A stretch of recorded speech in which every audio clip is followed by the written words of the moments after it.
الحمد لله رب العالمين وأصلي وأسلم على المبعوث رحمة للعالمين بعثه الله شاهدا ومبشرا ونذيرا وداعيا إلى الله بإذنه وسراجا منيرا.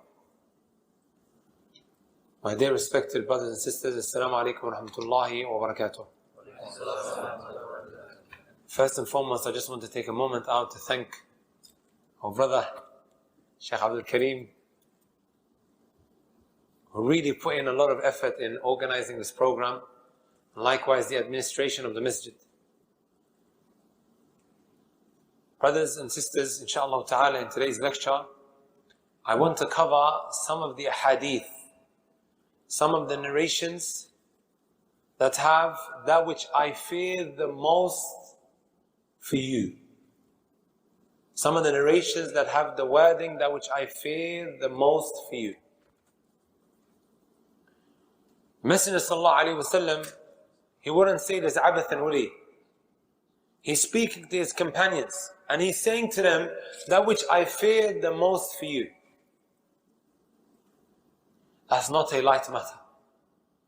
He's speaking to the likes of Abu Bakr, Umar, Uthman and Ali, and he's saying to them that which I fear the most for you. Is it only specific and limited to them? Al-jawabu la. If this is what he fears for the most greatest of those to walk on the face of this earth, then where do me and you stand? Where do me and you, who are living in such a sexualized society, where do me and you stand, brothers and sisters?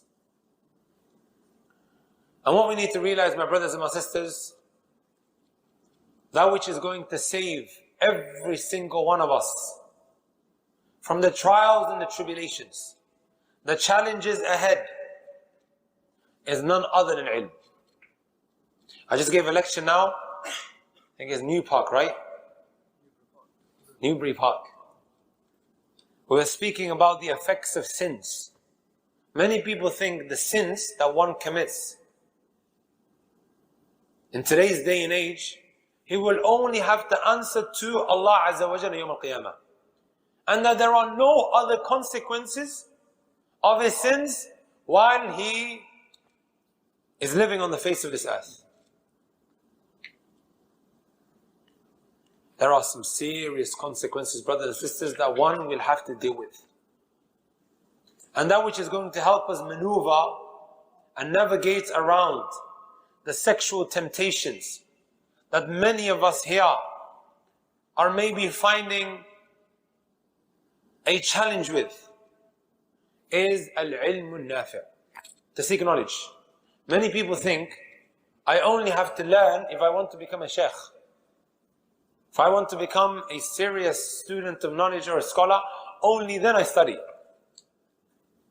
Does that make sense, brothers and sisters? Like I said, there are two types of fitan that we are all dealing with. Number one, fitnatu shubuhat wa fitnatu shahwat. What is fitnatu shubuhat? Who can tell me? Cameraman. Fitnatu shubuhat are the doubts, brothers and sisters, that at times are beautified. We take our kids to these schools and we go to these universities. What do you find in these universities? People who are ready to guide you to Al-Islam and to that which is the truth. Alhamdulillah, I thank Allah Azza wa Jal that He gave me the opportunity to go to a university. Have you guys heard of Loughborough University? Loughborough University. Where at the time I was studying civil engineering. And then I had to make a decision. Either Loughborough University or Al-Medina. Which was a very hard decision. As you have peer pressure, family pressure. After spending some time there, I ended up leaving. Ash-shahid min al-kalam. The point that I want to make, my brothers and my sisters, I witnessed with my own eyes non-Muslims who learn my religion and your religion For the betterment of our deen? Because they want to give aid and assistance to the deen of Islam? La. Simply because they want to target individuals like us who might be vulnerable and distant from their religion, shaky in their faith. They will target one by one. He looks like a good victim. Let's go and target him. Or they will flock around him, throwing their doubts, looking to shake his faith even more. Students like me and you, brothers and sisters, who go to university, they are there spending hours in the library learning about our religion. Does that make sense, brothers and sisters? And then we are in some ghafla, some heedlessness, where we are what? Just chasing secular studies. Not that I'm saying that you shouldn't study engineering or mathematics or anything along the lines of that. La, I'm not saying that at all. However, that which I'm saying, my brothers and my sisters, what benefit will my secular degree have for me if I die tomorrow and I was shaky in my religion? Like I said to you guys, I went to university and I was doing civil engineering. And even now, I was going to enroll in a course to do my master's. I think it's important to learn through these secular universities. However, there is a lot of caution that needs to be taken. Brothers and sisters, they are learning our religion just so they could use it against every single one of us. Targeting every single one of us just so we could what? Shake in our faith, and they can add another number of those who apostated and left the fold of Islam. Let me ask you guys a question. If we as a society are heedless and are lacking basic essentials, what do you think the state of the next generation will be? What do you think? You think they'll be clinging on to their religion? They will be mindful? Do you think they will be educated? Do you think they will have insight? Put your hand up if you want to get married. And some of you guys are scared to put your hands up because you're already married. Don't worry, they're not watching. Huh? Honestly, brothers, I'm asking you guys, put your hand up if you want to get married. That's everybody here. Some are putting their hands up for the second wife, no problem. Huh? After you get married, brothers and sisters, it gets boring after a while. You want to progress in life. And what is considered progression? I want to have kids. You may think to yourself, now kids, wallahi, it's not something that I'm interested in. It's not something that I'm thinking about.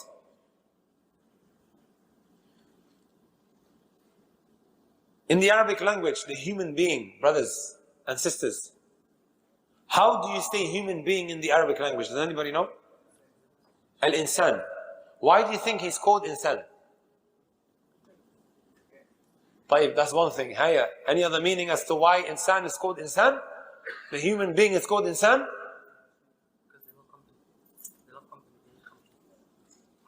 Our brother here, he mentioned because they love company. Good. Yuhib al-uns, which means, in other words, to seek pleasure in others. When you're by yourself, you need Princess Charming in your life. You're working towards it. Just so you can have this woman who will what?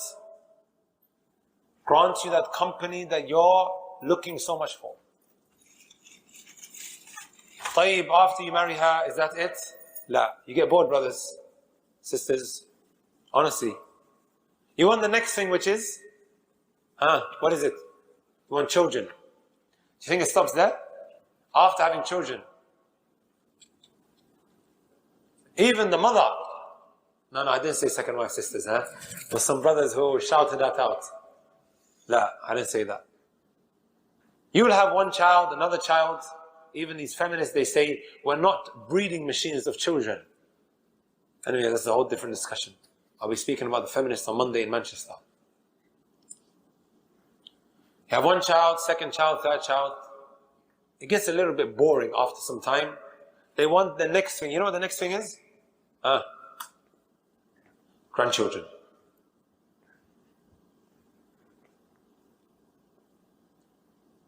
They love the uns, which is to seek pleasure in something. Does that make sense, brothers and sisters? Put your hand up if you have a child. You have a son or a daughter. It's quite a few of you. How do you feel when you see them growing up in this kind of environment? We take them to these schools that are breeding grounds for kufr, shirk, and a lot of colorful things.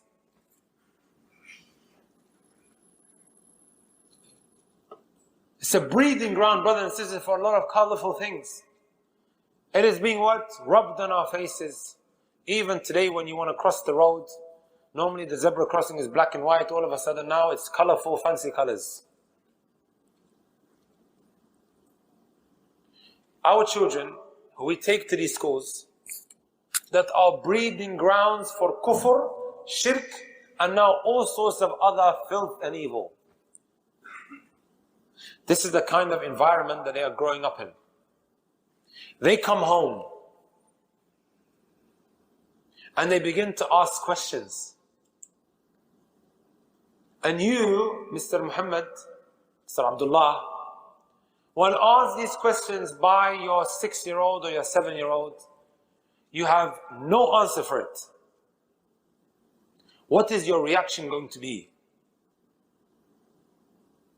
What is your reaction going to be, my brothers and my sisters? You're going to get angry, kick the child out of the house, 7-year-old, or maybe the 10-year-old, kick them out of the house, or start accusing them of being possessed by a jinn. No, he's not possessed by a jinn.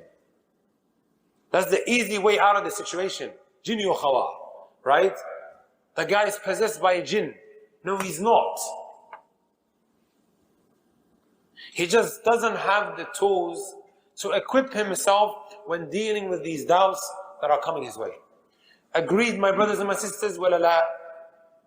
Agreed. I don't think anybody will challenge what I just mentioned. Let me ask you guys another question. Why do you think this colorful team has such a strong voice on social media? Why do you think that? And by the way, let me just make something very clear. I am not here to express my own views and my opinions. I just quote. Does that make sense, brothers and sisters? Why do you think they have such a loud voice? Brothers, can you guys move a little bit forward, huh? A lot of brothers. As you can see, it's pretty packed.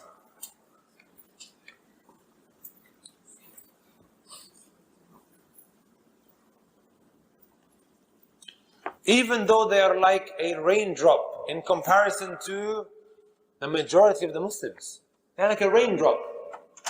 But they have such a loud voice. They are controlling the narrative. Why, brothers and sisters? Why? Why do you think that? Because every single member of this colorful team is playing a role in contributing to the narrative that is being pushed. Would you guys agree with that? That's exactly what is happening, brothers and sisters. That's exactly what is happening. And this is the first one. The Messenger sallallahu alaihi wasallam, he told us in the hadith, that which I fear the most for my ummah, inna akhwafa ma akhafu alaykum, or akhafu ala ummati, amalu qawmi Lut. That which I fear the most for my ummah is the practices of what men are doing with men. I'm just quoting. Point of the matter is, my brothers and my sisters, I've already given a lecture on this particular matter, spoken about it in so many different masajid, and may Allah reward the masajid. They didn't object or contest to anything that I said. In fact, they invited me again. I don't want to go into too much detail with regards to it. If you want more information, go onto my YouTube channel. But the point is, every single one of them is playing a role in controlling the narrative. They seem as if they are the majority when you go online. But they are not. You have to understand, brothers and sisters, they are using the three-step strategy. This three-step strategy. Who knows what the three-step strategy is? That was introduced by two Harvard graduates in the 1980s. Does anybody know? Ya Jama'ah, you guys have to be clued on what's happening in the world. This three-step strategy, brothers and sisters, is: number one, desensitize. Number two, jam. Not when you tell your friend jam. I'm not talking about that. Using jamming tactics. Number three, convert. You know, if I stand on the minbar every single week and I propagate a particular narrative, even if you don't agree with me in the first week, by week number 5, you would have indeed taken in what I mentioned, at least being accepting of it or being open-minded to it. Does that make sense? And that is because I keep going on about the same thing, time and time again. The second step was using jamming tactics. Anybody who says other than what is being pushed, they cancel him. They use the jamming tactic to label him either a bigot, a homophobe, a hater, a feminist, not feminist, a misogynist. All of these different words and names that they have created in order to portray you in a negative way. Does that make sense, brothers and sisters? And then you get scared. You don't say anything. You're about to let go of your morals and your values. I can't even talk about Islam anymore. Because if I do, then I will be treated in this particular way. Fear-mongering tactics are used to make you feel like a stranger, a foreigner in your own religion. Number 3, once you reach that point, brothers and sisters, it will be so easy to convert you to whatever they are pushing. They will say things like, have you guys heard of Alexander the Great? Leonardo da Vinci? Apparently all of them, they were part of the colorful team. They will say to you things like, listen, this is perfectly normal. They were like that. Stop being harsh, stop being an extremist. Everybody is doing it. Everybody is upon that. There's no harm in you also accepting it. And you being of that kind of mindset.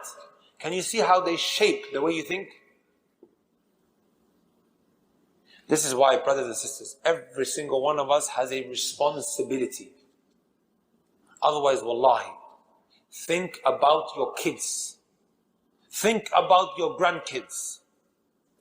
How many Muslim-born people today that we have who have lost their identity? You, my brothers and my sisters, have to go out and study your deen. Otherwise, we can call it a day on the next generation, honestly speaking.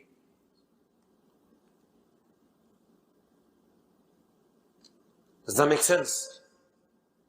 This is something that is extremely vital and crucial. These 3 steps that I just mentioned, we can use it to our own advantage. Just as they are being desensitized, everybody knows what desensitized mean, right? Or do I need to explain and translate into English? Give you guys an example. Put your hand up, you've been to Umrah. It's a lot of you. When you go for Umrah and you spend 2 weeks there, you come back, you hear music being played, how do you feel? Right? It feels out of place, sah? And that is because you're not used to that kind of environment. You're not used to hearing that. Does that make sense? 2 weeks, 3 weeks go by, and then you don't even hear it anymore. It becomes normal. And that is because it's been hitting us from every direction.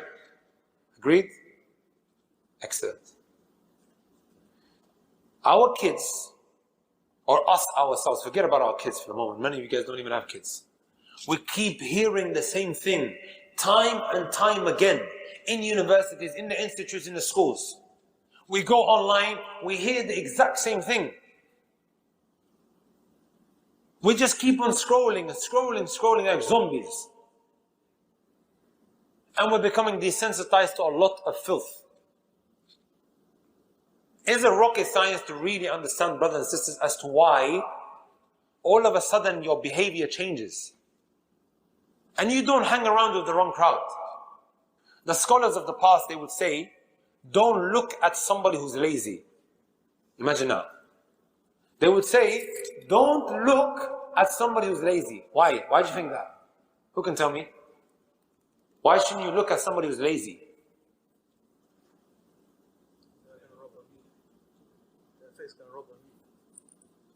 The more you keep looking at something, the more it subconsciously creeps in. Does that make sense? Wallahi, they would say, don't look at lazy people. When you look in the books of adab and how to safeguard whatever you are pursuing, sacred knowledge, don't look at a lazy person. For a very long time we thought that the only way that we would become corrupted is by hanging around with the wrong crowd. Agreed?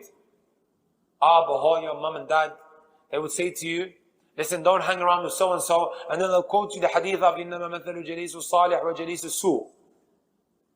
You know the perfume seller and the blacksmith, how it rubs off of you. They will quote you a hadith like that. Does that make sense? Them days are long gone. Thinking that that's the only way you will get corrupted and you will become affected, thinking that's the only way, these days are long gone. الراغب الأصفهاني رحمة الله عليه says ليس إعداء الجليس للجليس بمقالة أو فعالة فقط. One becoming affected, having his mindset shaped, is not just by hanging around with the wrong people or hearing what they say. لا, because بل بالنظر أيضا. Also, that which you keep looking at has a huge effect in changing the state of an individual. So you have young kids today, from very young age, they're just scrolling on Instagram, and especially, and ask Allah Azza wa Jal to send somebody to close down TikTok, right? Scrolling day and night. Young kids, a young girl who has never hung around with, women who walk around with skirts, mini skirts should I say, because skirts are different, mini skirts, she doesn't hang around with them. Or wearing revealing clothes, she doesn't hang around with them. She goes to school in a hijab, but she's on her phone throughout the whole day.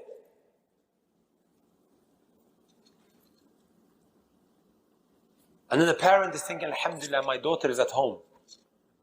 She might be exposed to that which is far more filthier while in them four walls than when she goes outside.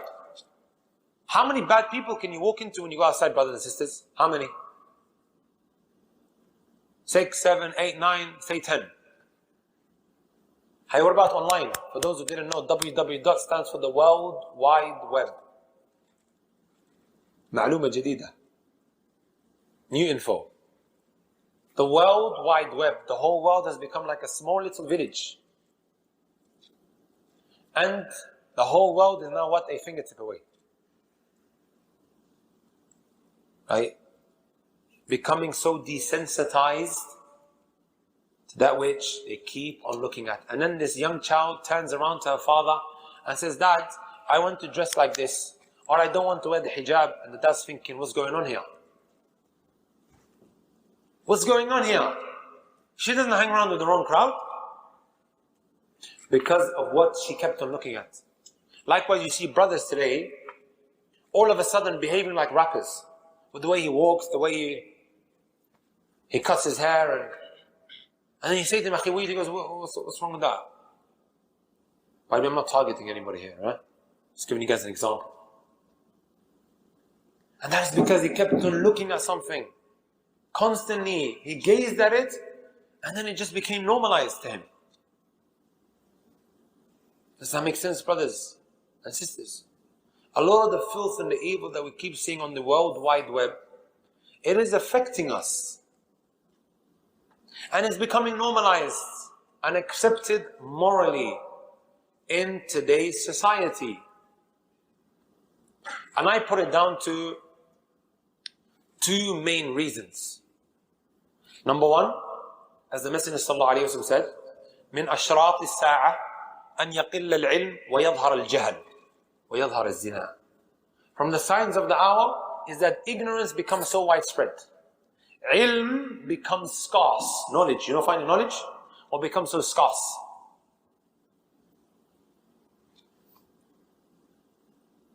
Ignorance takes over.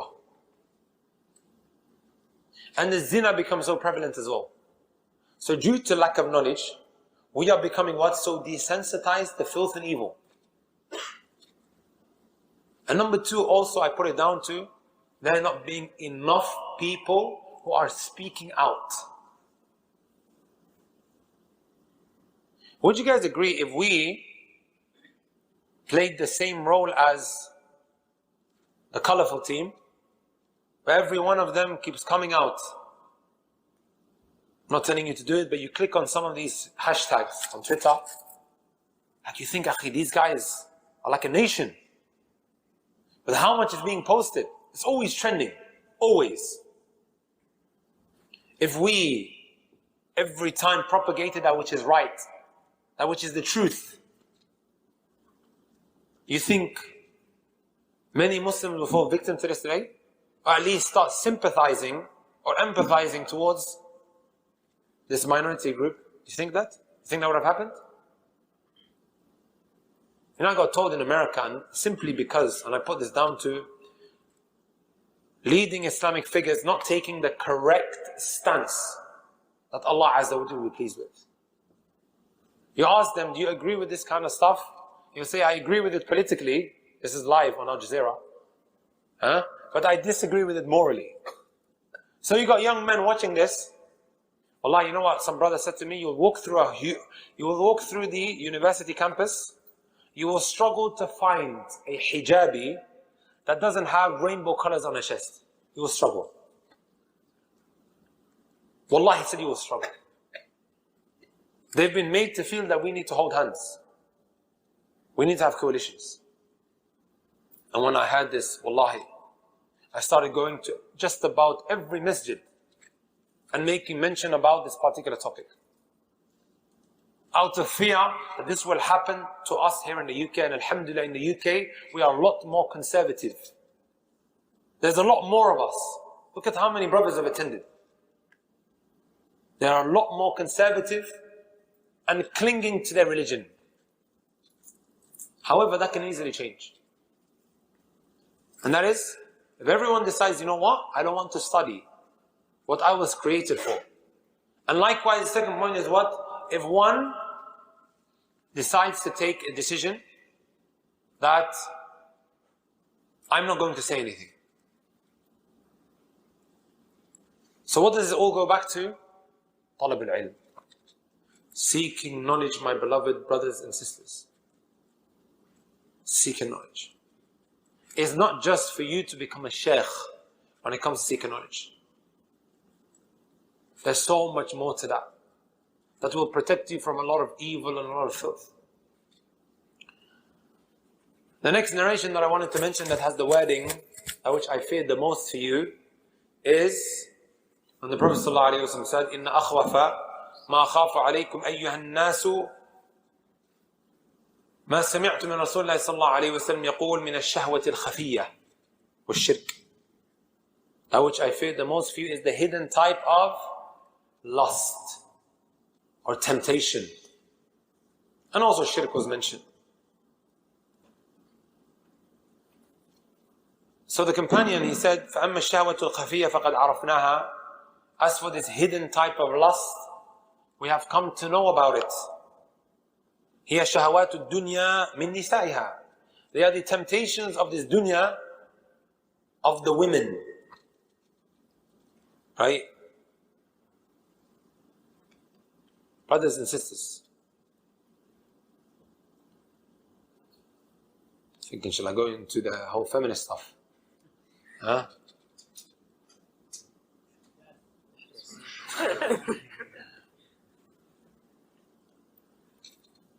What we need to understand, brothers and sisters, is, as Ibn al-Jawzi rahmatullahi alayhi mentioned, وَعْلَمْ, have knowledge and know, أَنَّ أَصْلَ الْعِشْقِ إِطْلَاقُ الْبَصَرِ. The root cause for al-ishq, which can be translated as infatuation. You guys know what being infatuated means? This deep type of love. And I say that he becomes afflicted with. Because love, brothers and sisters, can be what? An affliction. It can be torture. That one just struggles to walk away from, or to rid himself from. Is what? إطلاق البصر. Is not lowering your gaze. Every single one of us here, brothers and sisters, is going to make a promise, inshallah ta'ala, with his Lord, that as soon as we walk out of this door, we are going to keep on trying to lower our gaze. Inshallah ta'ala. That which is destroying every single one of us, my brothers and my sisters, is the blessing of the eye. That we are not lowering, that we keep on using for the wrong reasons.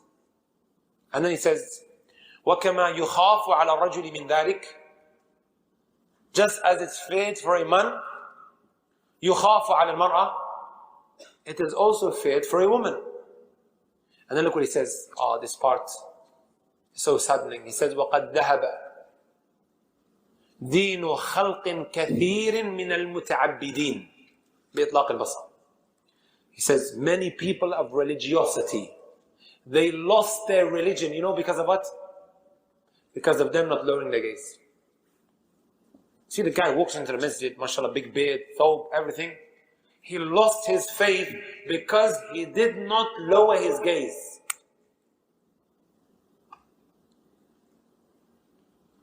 The issue of women, my brothers and my sisters, is not a light matter. Wallah, it's not. Right? Especially in the era of social media, when you have all types of filth at your disposal. There are some studies that I came across that Instagram has contributed hugely to one becoming addicted to adult content. You guys agree with that? This may be a huge cause. He comes across images that he clicks on, which he takes pleasure from.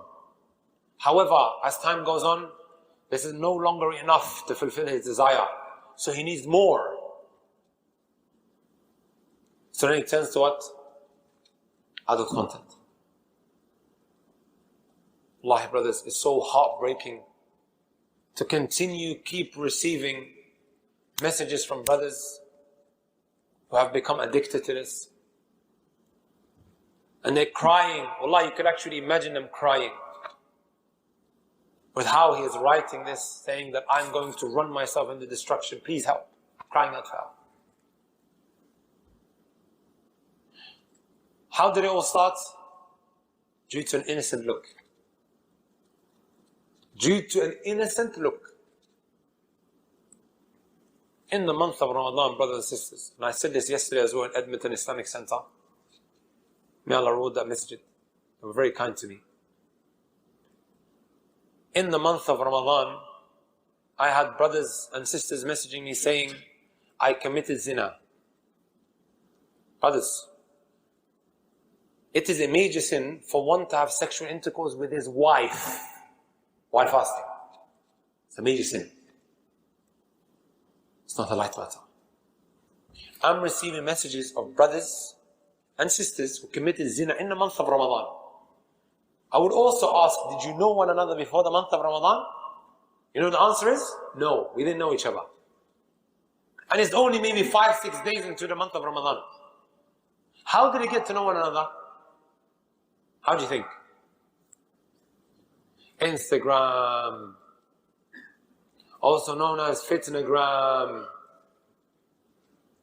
I remember when the brothers, they gave me the Instagram account, may Allah reward them. It had something like 800 followers. And I always thought that Instagram was for little kids. This is back in 2015. I always thought that it was what? For little kids. So I was like, what am I going to do with this account? They were like, all the shabab are on there. But they said, we warn you of one very huge thing, and that is, don't click the search button. Don't click the search button. An innocent look, brothers and sisters, leads to the unexpected, which is what? Az-zina. They met one another on social media, and they eventually ended up falling into az-zina 6 days or 7 days into the month of Ramadan. Sometimes the shaitan whispers, right? After this girl has slipped into your DMs, I'll give her da'wah and then marry her. She ends up giving da'wah to him. Her looks end up giving da'wah to him. Wallahi, the moment you click on that profile picture, brothers and sisters, you are playing with fire. Wallahi, you're playing with fire. And you will lead yourself into destruction that you may struggle to ever get over. And then we should also be made mention of is when one is alone with the opposite gender. ما رأيكم في ذلك? What do you guys think of that? I'm a strong man, alpha male, masculinity, I can handle myself. Skin. Messenger sallallahu alayhi wa sallam said, ما تركت فتنة أضر على أمتي من النساء. I haven't left a fitna that is greater upon my ummah than women. Have you guys heard of Sa'id ibn al-Musayyib? Who is Sa'id ibn al-Musayyib?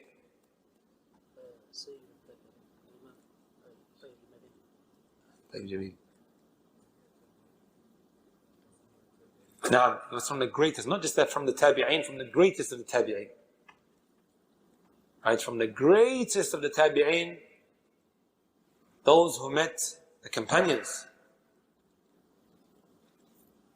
You know what he says about himself? لَقَدْ بَلَغْتُ 80 سَنَةً. I have reached the age of 80. 80, brothers. Not 25, 26, 30, 80 years of age. Who go away? As they say in Somali. The guy's become extremely old in age. And you know what he says?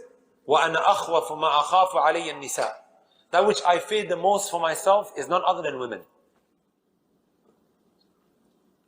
You may say, oh, he's from the ancient scholars and whatever have you. Have you guys heard of Shaykh al-Albani rahmatullahi alayh? Contemporary, right? He says that which is similar. He said, I have reached the age of 74. أخشى على نفسي من فتنة النساء فما بال غيرنا من الشباب. I fear for myself the fitna of women. Then how about the shabab? Have you guys heard of Ata ibn Abi Rabah? Ata ibn Abi Rabah. He was known as the Black Mufti of Mecca. The Black Mufti of Mecca. Ibn al-Mulaqqin rahmatullahi alayhi, he said, كان حبشيا أسودا. He was a black Abyssinian. أعرج, he used to limp. Aftas, pug nose. He couldn't see properly. Ashal, he was also paralyzed. لا مرأة له, he didn't have a wife. ثم عمي في آخر عمره. He became blind at the end of his life. But that which raised him, brothers and sisters, العلم والعمل به. Knowledge and also acting upon it. You'd probably think to yourself, somebody of this kind of appearance would be looked down upon in society, صح? Who would want to employ him? Who would want to even engage with him? He had all the odds stacked up against him and still became the black mufti of Mecca. Abdullah ibn Umar, the Arab, the Qurashi, the one who narrated the most hadith after Abu Hurairah, would come to Mecca and people would come running, wanting to ask questions to Abdullah ibn Umar, the son of Umar al-Khattab radiallahu ta'ala anhu. He said, you want to come to me, تجمعون لي المسائل وفيكم عطاء بن أبي رباح? You want to bring me your question and you have عطاء بن أبي رباح, the black mufti of Mecca? Anyways, why am I mentioning عطاء بن أبي رباح and his appearance? Even though he looked like that, you know what he said? لو ائتمنت على بيت مال لكنت أمينا. If you were to place me in charge of the treasury, you know Chancellor Rishi Sunak, right? That's what they call him, صح? Rishi Sunak. Did I say the name correct? He was the Chancellor, صح? Giving out money in COVID. Furlough. Ata ibn Abi Rabah is saying, if I had that kind of position as a Chancellor, and you asked me to be in charge of all of this wealth, I would be trustworthy. You can trust me on that. وَلَا آمَنُ نَفْسِي عَلَى أَمَةٍ شَوْهَا. However, a slave girl that is ugly, I can't trust myself with that. You have his appearance. This man, brothers, is paralyzed. And then you have this slave girl that is not good looking at all. He goes, I can't trust myself. He's saying he would be a safe pair of hands when it comes to wealth, but when it comes to this woman, la.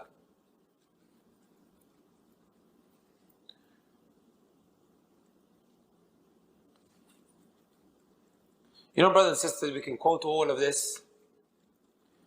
And I mentioned this earlier as well. I think only a couple of brothers came here from the masjid. Who came? Put your hand up if you attended the other. Oh wow. Good few of you guys. You guys got here before me. Jameel.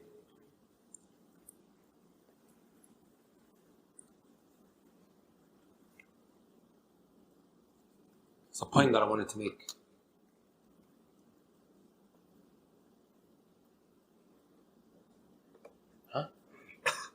Something I wanted to mention, subhanAllah, I forgot.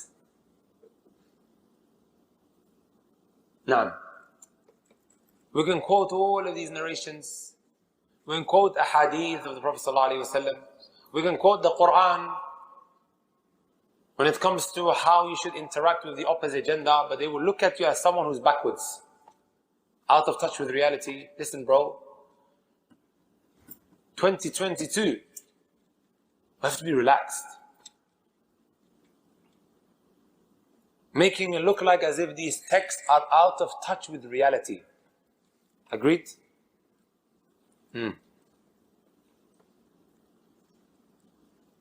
Earlier we spoke about what the importance of knowledge, sah? I gave a lecture, it's called, some of you guys may have watched it, Filthy Fathers, Cheating Husbands and Free Mixing. Right? And I believe the reason why I picked up so much publicity is because I mentioned in this video first-hand accounts of victims. Victims of what? Victims of gender mixing. Where a woman would send in her personal experience of how she fell victim and how her relationship became destroyed. Because she opened the door for other couples to come in and enjoy tea with them. In the same household, zina would take place between the different spouses upstairs. These are real stories that were on Islam Q&A. And one time I just decided, you know what, let me do a lecture on this and just start reading. One personal account after the next, and after the next, and after the next. It's a little too late now, the damage has been done. When you could have just what? Listened to Allah and His Messenger sallallahu alayhi wa sallam. Agreed? When He told you, مَا خَلَى رَجُلٌ مَعَ امْرَأَةٍ كَانَ ثَالِثًا مِنَ الشَّيْطَانِ. Never does one seclude himself with a woman except that the third is shaitan. Wallahi, brothers and sisters, I've been told a practicing brother would go for a marriage meeting. Right? It's only them two there and her mother. Her mother is meant to be sitting there, but she goes upstairs to watch a soap opera. A soap opera. It's only them two inside of the room for a marriage meeting, practicing. What did the Messenger sallallahu alayhi wa sallam say? The third is who? Shaitan. And before you know it, they are committing all sorts of sins amongst themselves. I just read out a whole load of people's personal accounts. The feminists will say to you, stop being overprotective. Why do you feel insecure? These are the tactics that are used to rip you off your ghayra, your protective jealousy, which is a manly. You want to be a high value man? That's something that you should have. Somebody with ghayra, which is aslu deen, as Ibn al-Qayyim rahmatullahi alayhi mentions. وَمَنْ لَا غَيْرَةُ لَا دِينَ لَهُ. This is what the foundation of your religion, the foundation of your religion. And anyone who doesn't have that protective jealousy over his women folk, this person doesn't have deen. You will see that his deen will become what? Very, very shallow. Out of all the characteristics that Ibn al-Qayyim could have spoken about, he made mention of that which relates to one's protective jealousy. And how it keeps your heart alive. You know the same effect that the warmth inside of your body has? What happens if you lose that warmth? You'll die. And he's saying if you lose your protective jealousy, you'll die as well. Your heart will die.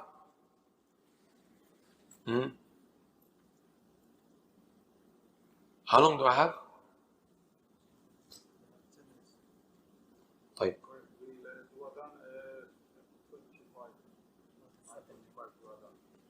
So we have 7 minutes. Please, brothers and sisters, especially those who come from backgrounds where free mixing is so normalized. Sometimes they say to you, Akhi, that's just your cousin. Stop being a haram police, stop being shaddid. Go upstairs, watch the film together, no problem. And then we have to pick up the pieces because they message in, oh, this has happened, what should we do? Just listen to Allah Azza wa Jal. Listen to the Messenger Sallallahu Alaihi Wasallam. Seek some basic knowledge. Wallahi, after reading all of the personal accounts, something occurred to me at a time. And it's times like that, brothers and sisters, that we really appreciate knowledge. Honestly, that could prevent you from all of these social problems and issues that you go through. So I want to conclude this particular point with some lines of poetry by Al-Qahtani rahmatullahi alayhi when he said, لا تخلو بامرأة لديك بريبة ولو كنت في النساك مثل بناني. Have you guys heard of an individual called Banan? Banan was the devout worshipper that the people of the past would use as an example when speaking about a righteous individual. Even if you're like him, don't ever be alone with a woman. Don't ever be alone with a woman. And look what he says. إن الرجال الناظرين إلى النساء مثل الكلاب تطوف باللحمان. Sisters are going to love this. Those men that are looking at women, they are no different to dogs when they see a piece of flesh. When a dog sees a piece of flesh, what does he do? He starts huffing and puffing around this piece of flesh. Starts barking at it. Now let me ask you guys an honest question. Are men like that? Yes. Sisters, the brother said yes.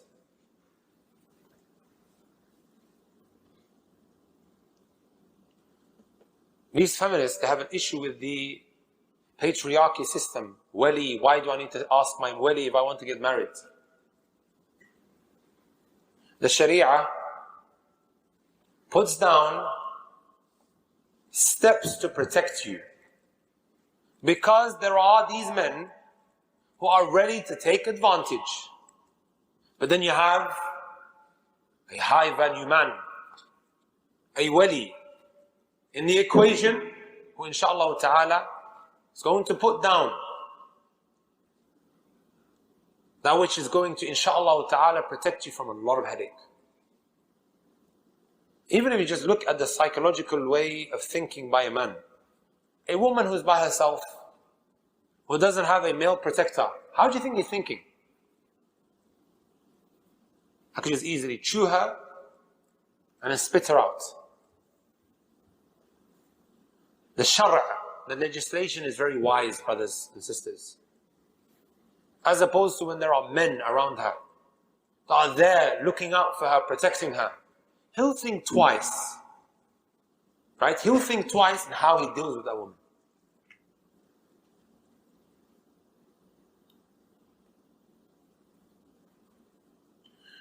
Then he says, إِن لَمْ تَصُنْ تِلْكَ اللُّحُومَ أُسُودُهَا أُكِلَتْ بِلَا عِوَضٍ وَلَا أَثْمَانٍ. If the lions don't protect these women, you as a father, you as an older brother, right? If you don't protect, you will see that it will be taken advantage of and you will not receive anything in return. And then he advises you, O man, لا تقبلن من النساء مودة فقلوبهن السريعة الميلان. Don't accept affection from women. You sometimes putting on a certain face, Mr. Charming, smiles, looks at her a certain way, their hearts easily sway and swerve. And before you know it, you'll find yourself in a very difficult pickle to get yourself out of. And then he says, لا تتركن أحدا بأهلك خاليا فعلى النساء تقاتل الأخوان. Don't ever leave your wife with another individual. Over women, blood brothers have fought one another. Again, they will use that card of, listen, why are you being overprotective for? Why do you feel insecure? Right? And sometimes even mums will say this to their own children when they bring their wives over. Why are you scared that he's going to take your wife from you? It's not about one feeling insecure or being scared of his wife or whatever have you. هذا شرع الله. And then when the damage is done, what will the response be? So many have become psychologically affected. They felt like that they lost their masculinity. They felt like, my brothers and my sisters, that they lost their confidence because of how treacherous people have been around them. It breaks you, brothers and sisters. And then it says, وَغْضُ جُفُونَكَ عَنْ مُلَاحَظَةِ النِّسَاءِ وَمَحَاسِنِ الْأَحْدَاثِ وَالصِّبْيَانِ. And then he says, make sure you lower your gaze when gazing at women. And also, not just women, and this comes in extremely handy, good-looking young men, don't be gazing at them. Brothers and sisters, we get messages all the time of brothers and sisters who feel attracted to the same gender. And we are very soft with them. We don't annihilate them, brothers and sisters. Some people are affected by this and they want genuine advice. How can I overcome some of these feelings that I have? One of them, without a shadow of a doubt, is stop looking at him. Lower your gaze, just as we would tell one to lower his gaze when he sees the opposite gender. Akhi, don't look. Right? Especially because of how much is being accepted in society, right? You may let your guard down, and before you know it, it's so much more easier to embrace because others are doing it. How long do I have? Khalas? Someone said 2 minutes. Shaykh Abdul Karim. Khalas, the bell went off. Khalas, Shaykh? Carry on after Isha. People locally time for they want to pray on time, so inshallah Okay. we'll have the Jama'ah on time. Okay, we'll take some questions after, inshallah ta'ala. Yeah, after Salah, then we can add more extra. We'll go on for maybe another 15 minutes and then, inshallah ta'ala, assalamu alaikum after that. I just want to take a moment out to thank the administration, Jazakumullah khair, for organizing this lovely event with all these different brothers. Barakallahu feekum.